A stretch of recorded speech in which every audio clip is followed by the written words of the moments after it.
ఎందుకంటే తెలిసిపోయింది, వాళ్ళ సిట్ తేల్చేసింది 100% కల్తీ జరిగిందని. ఇప్పుడు ఏం చెప్తారో చూడాలి మరి. వైవి సుబ్బారెడ్డి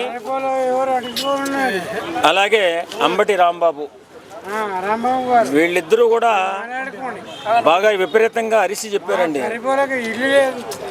అరిసి చెప్పారు.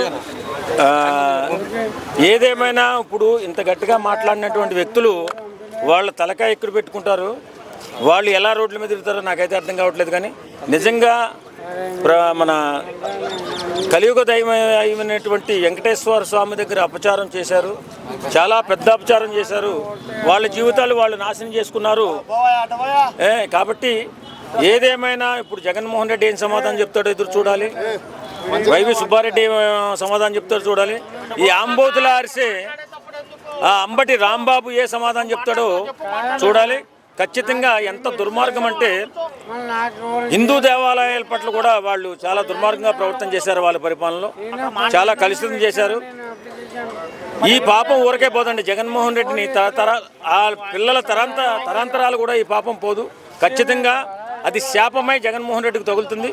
ఖచ్చితంగా ఇలాంటి దుర్మార్గాలు చేసేవాడు ఎవడైనా కానీ, దేవుడి పట్ల అపచారం చేసిన వ్యక్తి ఎవడైనా కానీ సర్వనాశనం అయిపోవడానికి కారణం ఇలాంటి పనులు చేసినందువల్లే. కాబట్టి జగన్మోహన్ రెడ్డి స్థాయికి దిగజారిపోయాడు. ఇప్పుడు ఏం సమాధానం చెప్తారో మనం ఎదురు చూస్తూ ఉండాలా. అంటే ఆవులు మేత తినడం వల్ల కల్తీ అయిందని రీసెంట్ గా ఒక డైలాగ్ కూడా జగన్మోహన్ రెడ్డి గారు అన్నారు సార్. దాని గురించి ఏమంటారు సార్? నిజమే. ఎందుకంటే మన హిందూ సాంప్రదాయం అన్నా, హిందూ నమ్మకమైన జగన్మోహన్ రెడ్డికి పడదు కాబట్టి, ఆయన క్రిస్టియన్ సాంప్రదాయాన్ని ఎక్కువగా ప్రేమిస్తాడు కాబట్టి మనం అయితే చాలా చిన్న చూపు ఉంటుంది.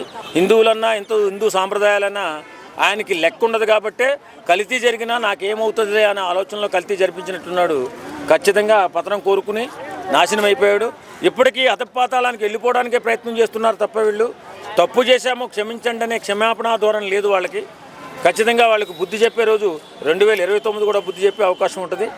కాబట్టి ఇప్పటికైనా చెంపలేసుకుని క్షమాపణ అడిగి తప్పు అయిపోయిందని క్షమించమని ప్రజలు కూడా క్షమాపణ అడగాలి ఇతను.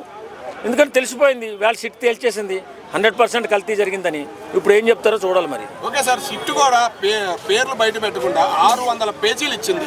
600 పేజీలు ఇవ్వడం అంత అక్రమంలో జరిగినాయి అంటారా? ఖచ్చితంగా జరిగిందండి. 100 కోట్ల రూపాయలు 1000 కోట్ల రూపాయల దోపిడీలో ఎంతమంది ఉంటారు? వాళ్ళు ఒకరిద్దరైతే ఉంటారుగా, 100 మందే ఉంటారు. ఖచ్చితంగా అందరూ బయటకు వస్తారు. ఈ మెయిన్ డాన్ ఎవరైతే ఉన్నారో ఆయన కూడా బయటకు వస్తాడు, అతను కూడా అరెస్ట్ చేసే అవకాశం ఉంటుంది. కాకపోతే ఎంత దుర్మార్గం అండి. ప్రసాదం, భక్తులు తినే ప్రసాదంలో కల్తీ చేసి భూకరించి అదేదో రాజకీయ క్రీడగా వాడేసి వాళ్ళందరినీ తప్పుదోవ పట్టించే ప్రయత్నం చేసినటువంటి ఈ అంబటి రాంబాబు అనే వాడికి బుద్ధి రావాలి ఫస్ట్. అలాగే వైవి సుబ్బారెడ్డి అనే వాడికి కూడా బుద్ధి రావాలా.